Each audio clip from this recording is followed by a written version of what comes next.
Joyride, 1957, Chapter 6.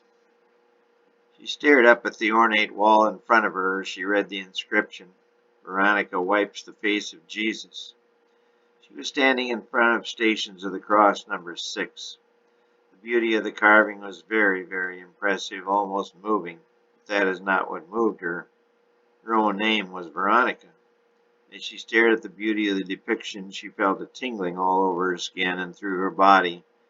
She knew that beautiful girl wiping the face of Jesus on the wall above her was not her, but somehow she sensed a connection. She shook her head to force her back to reality, but the tingling lingered. She shook her head again, trying to make the feeling go away faster, but at the same time she wasn't sure she wanted it to go away at all.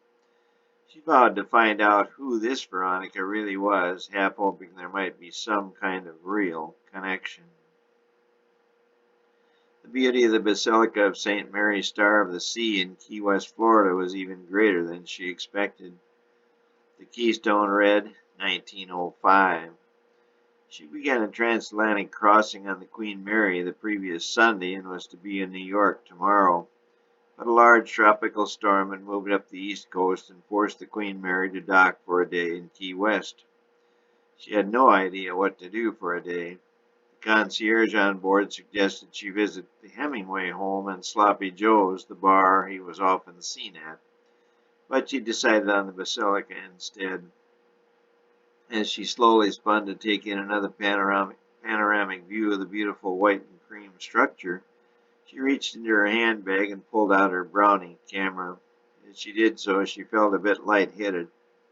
Her tingling was gone now, and she waited a moment for the lightheadedness to clear.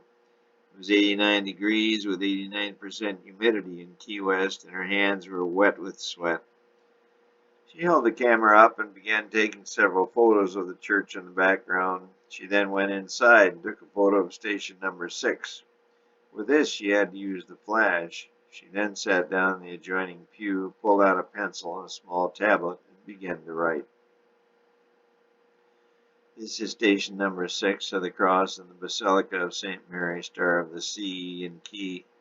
Her hands were still wet, and her pencil slipped to the floor. She reached down to pick it up, and as she raised up, she suddenly felt a sharp pain in her forehead. "I'm so sorry. Are you all right?" She saw a man dressed in a white robe standing before her, also rubbing his forehead. "No, I'm the one who should be sorry, Father," she said, staring with her blue eyes into his green ones. The pencil had dropped to the floor again. They both began to stoop, but both thought better of it. "Let me," the priest said in a deep, grainy voice. He stooped down, picked up the pencil, and handed it to her. She managed to hold on to the yet wet pencil. She looked down again and now noticed a small pool of blood on the floor between her feet. She hoped the priest hadn't noticed. "I again apologize," he said. "May I make it up to you by taking you on a brief tour of our beautiful sanctuary?"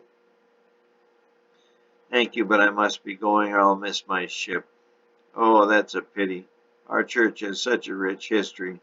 He pointed, sweeping his hand around the magnificent sanctuary.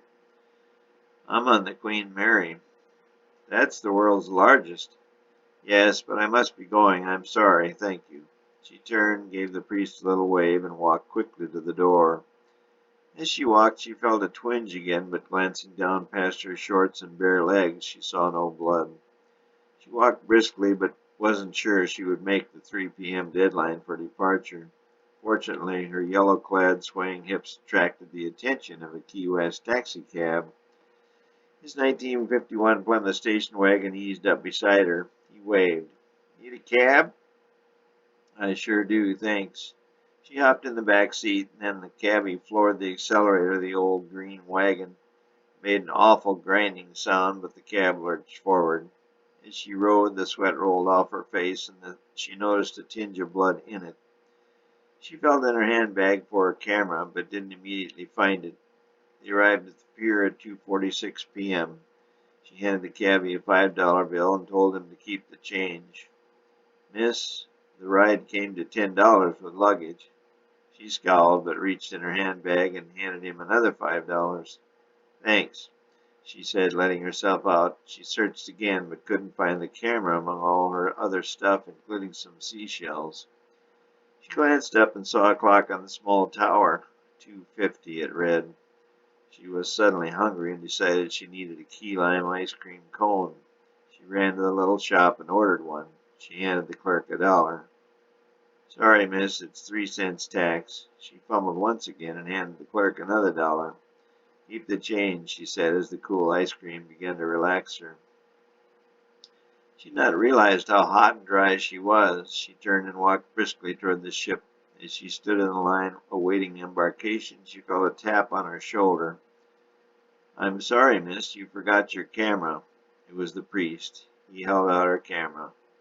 "Oh, thank you. I couldn't find it in my bag." She pointed to her bag with one hand and reached for her camera with the other. The end result was a lime green splat on the tar surface of the pier. "I'm so—" "No, no. Thank you so much for the camera. How can I ever repay—" "No, no. Have a great rest of your trip. God bless you," he said. "I'll send you something. What is your name?"